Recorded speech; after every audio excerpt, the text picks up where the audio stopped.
Hello, my name is John Miares, and I am a survey statistician and group leader in the USDA NASS Great Lakes Regional Field Office in East Lansing, Michigan. In this presentation, I want to spend some time talking about Section H of the ARMS3 questionnaire, which covers operating and capital expenditures for the farm or ranch operation.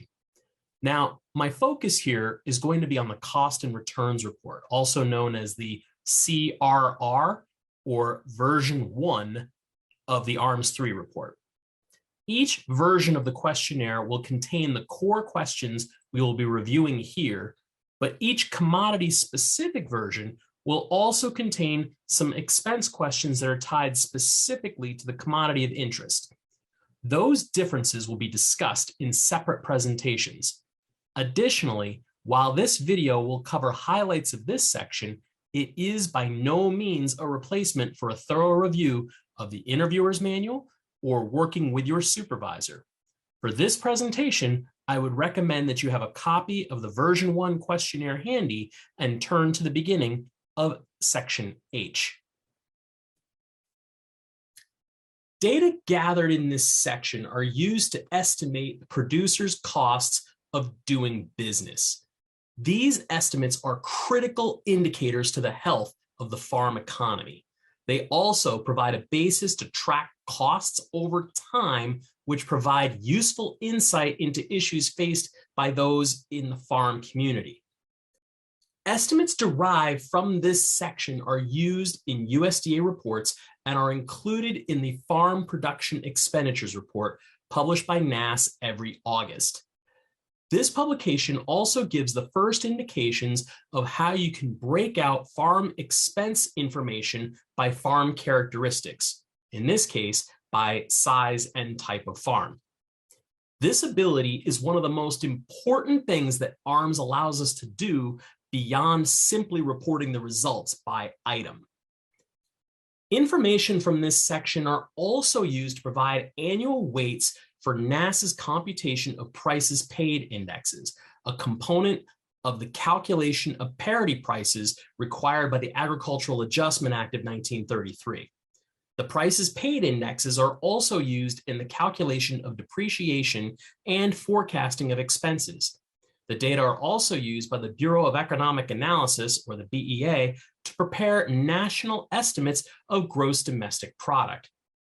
Finally, they're also used by the USDA Office of the Chief Economist, whose Office of Energy Policy and New Uses pays close attention to the volume and the cost of fuels by type on farms and ranches. As has been discussed in other presentations, ARMS is intended to provide an economic snapshot of the state of the family farm. Up to this point, this form has focused on the types of revenue or income received or expected by the operation during the calendar year. Data gathered in Section H are used to estimate expenses, which represent producers' costs of doing business. These estimates are critical indicators to the health of the farm economy. They also provide a basis to track costs over time, which provide useful insight into issues faced by those in the farm community. Together, with income information collected in earlier sections, we are able to generate indications of farm income, which in simplest terms means gross farm receipts minus farm expenses. Not too long ago, each question in this section was broken down into 3 parts, recognizing that the total expenses incurred by the operation may have been paid by producers, landlords, or contractors. Now, most of these questions in this section focus on items spent by producers and their partners. Specific expenses most likely to be paid by landlords are now asked at the end of Section H, and questions about contractor expenses were removed entirely from the form. Contractor expenses are still calculated behind the scenes, but are based on data collected on a separate survey of just contractors. If possible and where appropriate, please write detailed notes about the type and amount of services that are provided by a contractor. When collecting data in Section H, Be sure to report only expenses for the targeted operation. That is the operation defined by the total acres recorded in Section A, Item 4. This section has a lot of detail and a lot of include, exclude instructions. These are important, but don't get bogged down by them. Do your best to find a place to record any of these expenses and then just leave comments if you're unsure or if you have a unique situation. Finally, if the respondent can't give you an exact figure, try to get the best estimate or a percentage used and make a note to help explain the situation. Section H is separated into 3 parts. Questions 1 through 34 on the CRR focus on operating expenses, which include expenses related directly to the day-to-day operation of the farm business, such as those shown on this slide. Operating expenses typically include the sum of the cost of goods and services, which include the cost of labor, input, and materials used, as well as the portions of overhead related to production, combined with the costs associated with selling agricultural products, general and administrative expenses, and depreciation expenses. Household and personal expenses are not included here, even though for some operations, off-farm income is used to pay for on-farm expenses. We also want to exclude expenses associated with performing custom work for other operations, especially if a separate set of books are used for the custom business. Also, we should exclude any expenses paid by the producer acting as a landlord on land that is rented to others. Why are we collecting these farm production expenditures in such great detail? This is going to ensure that no data is going to be omitted, particularly items not typically found in record books. We know that if we do not ask for costs by item, respondents will fail to report some expenses and leave out some costs that would make net income appear larger than it should. Also, detailed expenditures allow USDA to compare and quantify item by item cost per unit indicators. Examining expenditures this closely improves the quality of estimates of expenses. The first 3 questions in Section H ask about expenses for seed, fertilizer, and chemicals purchased during the reference year, regardless of when the input is used. Operations often pre-purchase items such as seed, fertilizer, and fuel during the fall for use during the following year. Please write notes if an operator reports unusually high expenses for this year for items that would not be used until next year. At the same time, if any of the inputs for this year were purchased last year, they should not be included as part of the current reference year's expenditures. Keep in mind that just because an operator purchased these inputs doesn't mean they were all necessarily used. After all, an operation may have purchased these items intending to grow a certain number of acres of crops that may never have gotten planted for one reason or another. The expense doesn't change, but the operator may then record those unused items as part of the end-of-year assets in Section I. Conversely, if an operator reports unusually low expenses for these items this year, ask if any of these items were purchased the prior year, and then be certain that the value is recorded as a beginning of year asset in Section I. Questions 4 through 8 address expenses that are unique to operations with livestock and should be present if there are livestock inventories reported in Section C.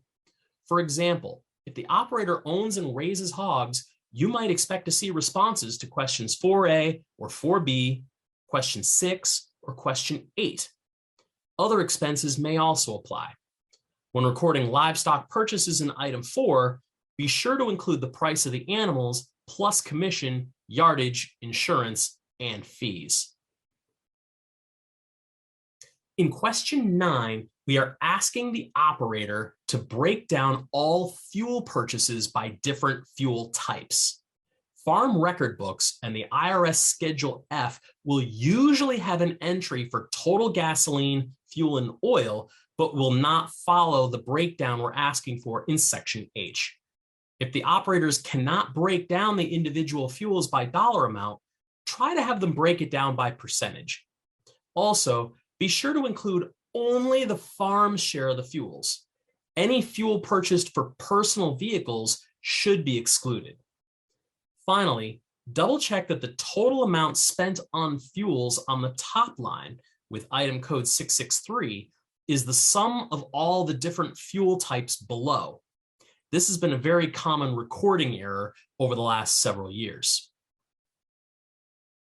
The next several questions are tied to other operating expenses of the farm or ranch, including electricity and other utilities for the farm business, purchased water for irrigation, insurance for the farm business, including crop insurance, interest and fees paid on debts, property taxes paid on real estate, livestock, machinery, or other farm production items, equipment rental, storage rental, vehicle registration, and depreciation expenses.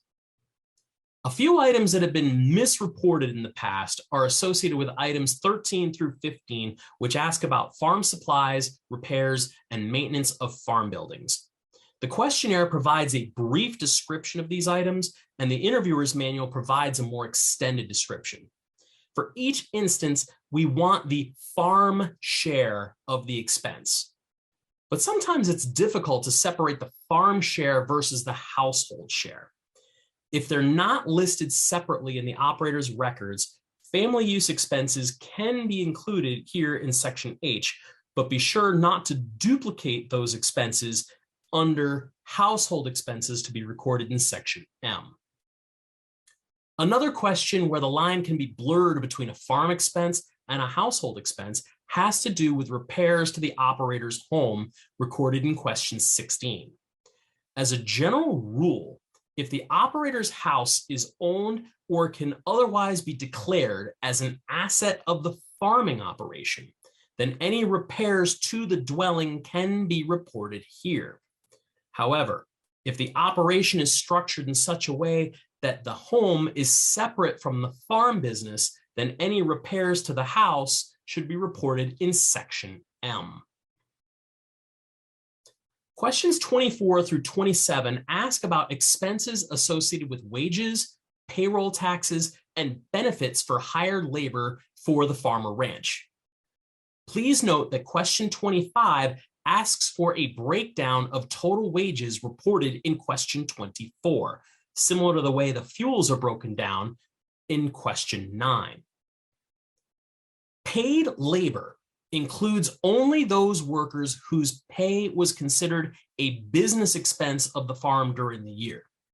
These workers should have gotten a W-2 or a 1099, but they might not have, depending upon the arrangement the worker has with the operator. The table above question 24 has some detailed instructions as to what to include and exclude regarding cash wages. In short, if wages were paid, they should be included. However, there are some notable exceptions. For example, wages that were paid for workers at a roadside stand or at a farm store should be excluded unless than 50% of what is sold there was produced on the farm. You also want to exclude work provided by service firms such as commercial bookkeeping, legal or professional services, and items like that. Those can be included in question 32. Also, if the operator or partners are taking draws from the operation for personal expenses rather than collecting a wage that is accounted for by a W-2 or a 1099, those should be excluded as well, as those items are closely linked to items to be recorded in sections K, L, and M. Several more operating expense questions follow, including expenses for contract labor, custom work, non-cash payments for farm work, which follow directly from the higher labor questions that immediately precede them. Also asked are questions about the market value of commodities produced and used on the operation for home consumption, then professional and farm management services, and general business expenses. One item historically overlooked and underreported are marketing and storage expenses in question 34. Almost all operations that sell commodities have marketing expenses. All marketing expenses paid for by the operator for the sale of products must be included.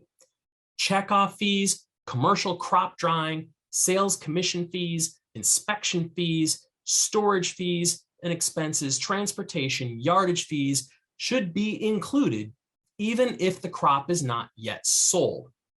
If a commodity was not sold from storage but returned to the operation, out-of-pocket expenses for storage should be included as a marketing expense.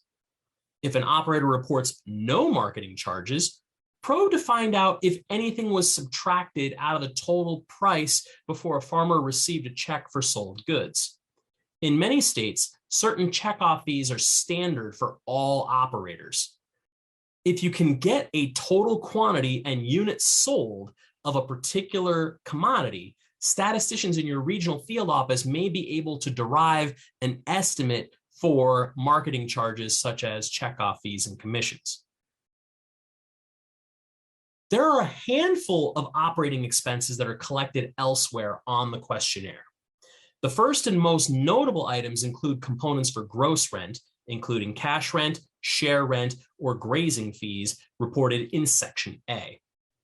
Although this was discussed in an earlier presentation, it's important to note the differences in collection of rent expense from previous years. It used to be that the landlord's share was a column in field crop production and separate cells in other types of commodities.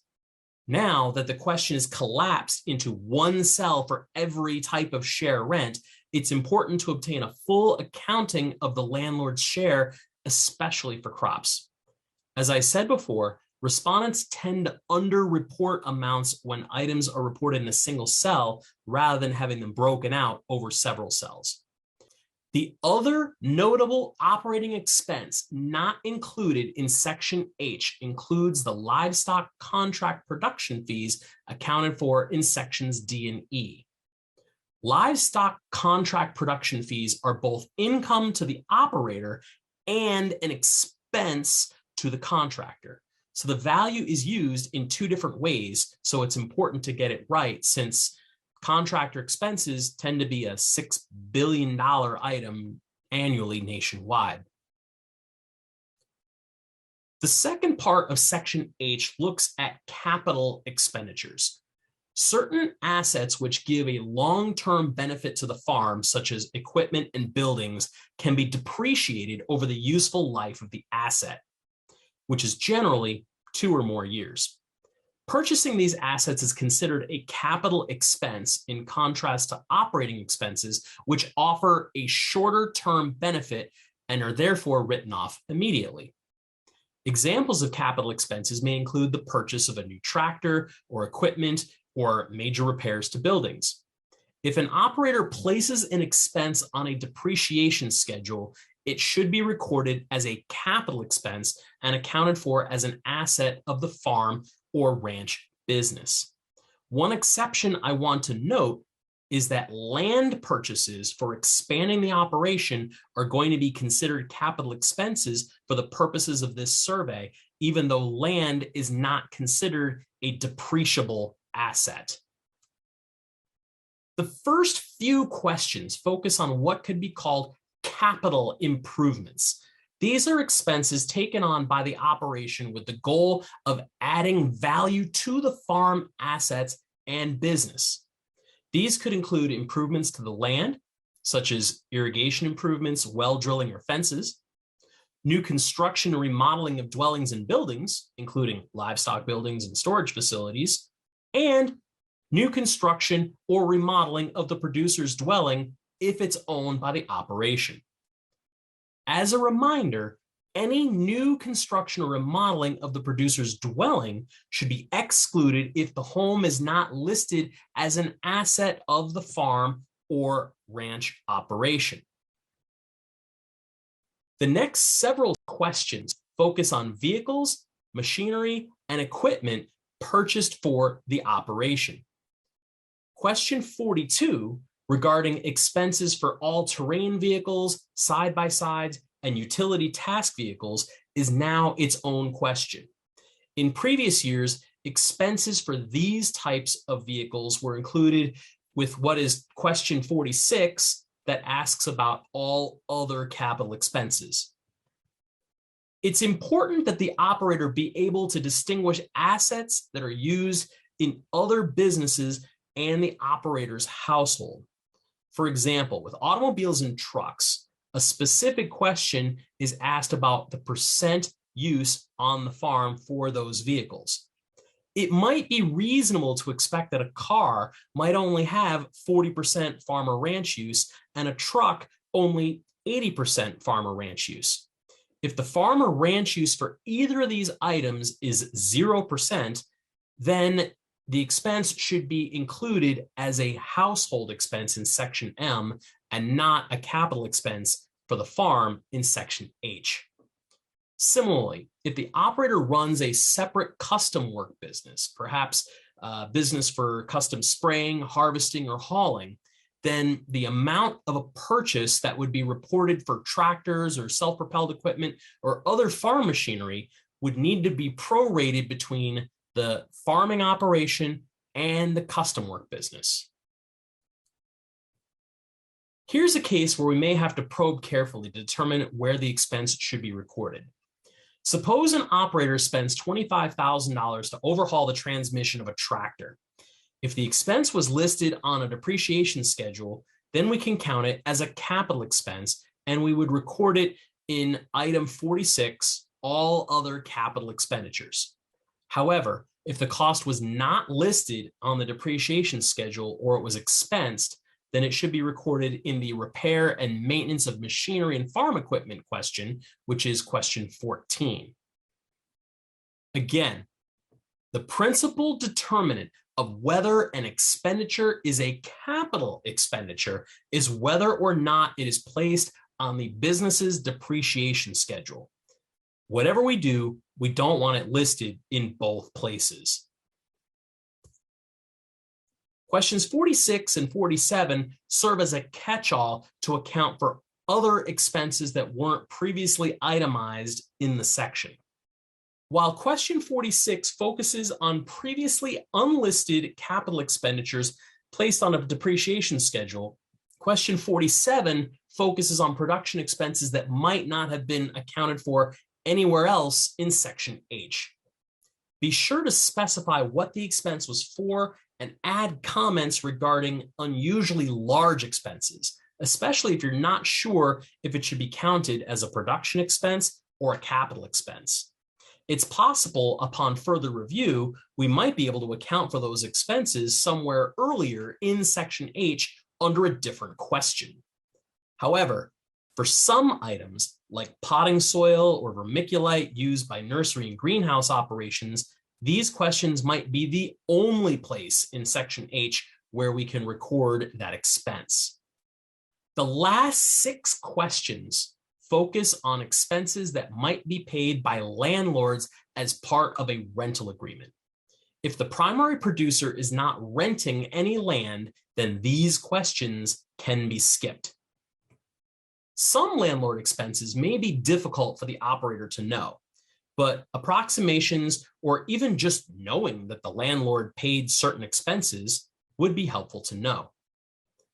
For example, all landlords should have property tax expenses. If the property taxes are paid for by the producer as part of the rental agreement, though, please write a note to explain the situation. Now, a word of caution. It is possible that the target is renting land to others, which by definition makes the target a landlord. However, we do not want to include any expenses made by targets in their capacity as landlords on land rented to others. We only want to record expenses that would be paid by this operation's landlord on land that was rented from others. I'd like to take a few minutes to look at some of the data relationships you should expect to see in this section. Once you learn what the farm or ranch's chief commodities are in the early sections of the questionnaire, you'll want to make sure that particular expenses you would expect to see for that farm or ranch are accounted for. For example, crop farms are typically going to have expenses for seed, fertilizer, chemicals, and fuel each year. Labor expenses may depend upon the size and the structure of the operation, and rent expenses will be dependent upon whether parts of the operation are rented from others. Livestock operations would be expected to have expenses shown here, although the amounts could differ depending upon the structure of the operation. For example, if an operation produces its own feed, then the feed expense may be low. If an operation already has its own breeding stock, such as a commercial dairy or a farrow to finish hog operation, the amount of livestock purchased may not be significant. Notes should be recorded when these expenses are unexpectedly low. Nursery and greenhouse operations have many of the same expenses as crop operations, but in different proportions. For example, utility and labor expenses tend to be much higher than other farms with similar values of sales. Additionally, greenhouses would have higher charges for marketing containers, which would be reported under all other farm supplies in question 13, and potting soil, which could be included under all other expenses in question 47. Shown here are several expenses that are common to all farms and ranches, be they crop producers or livestock producers. Even operations where all cropland is idle or signed up in conservation programs like CRP are going to have property taxes at a minimum, and there may be a few of these other expenses. Now, the expense information reported in Section H is considered the most important information to be collected on the questionnaire. National, regional, and state-level estimates published in the Annual Farm Production and Expenditures Report come directly from the information in Section H and are broken down by farm type and sales class. Because of the variability and uniqueness in every farm situation, incomplete information in this section cannot be easily estimated. To that end, if an operator does not provide any information in Section H, then the entire report might as well be considered a refusal. As you're collecting the data and as you're checking your work, you will want to see how the expenses reported in Section H compare to items reported in other sections of the questionnaire. Here are a few examples of the data relationships that should be checked across sections. If debt was reported in Section J, then there should be interest expenses in item 19.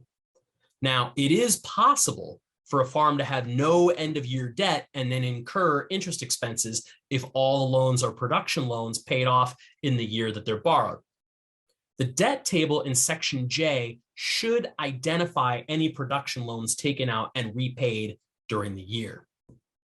If paid labor hours were reported in Section K, question 11, then there should be cash wage expenses reported in questions 24 and 25. The breakout of the labor expenses should closely follow the hours reported by the target operator, the target spouse, other members of the household, and other paid workers. However, be mindful that if the operator, spouse, and partners are not paying themselves a wage, but are rather taking draws from the business in order to pay for household expenses, then wages should not be reported in Section H, and all the work hours would be considered unpaid in Section K. If any land is owned or rented in Section A, someone should be paying the real estate taxes on that land, be it the operator or the landlord. Now, if no one's paying taxes on that land, then include a note to explain the situation. This might also be a time to remind the respondent that any information that they report on the form is strictly confidential. Dairy operations should all have hauling expenses reported in item 29A. If these expenses are netted out of the operator's milk check, then we may need to add them back in order to get the net figure. Also, any vehicles owned or leased by the operation should have registration and licensing fees reported in item 22. When working with operators to complete Section H, encourage the use of farm records. Farm records help to provide more accurate data and shorter interview times. If it's available, the Schedule F tax form will contain some information that could help you in completing Section H, but it will be in summary format and you'll have to split it out for ARMS3. Shown on this slide, you're going to see items that would be recorded on the Schedule F and the corresponding questions from Section H on the ARMS3 form. As you can see, repairs and maintenance expenses are listed as one line of the Schedule F, but are broken out as 3 separate lines on the ARMS3 questionnaire. Of course, this is only a general guide. Use your best judgment before recording data on the questionnaire. In the end, the operator's best estimate is acceptable for responses if there are no records available.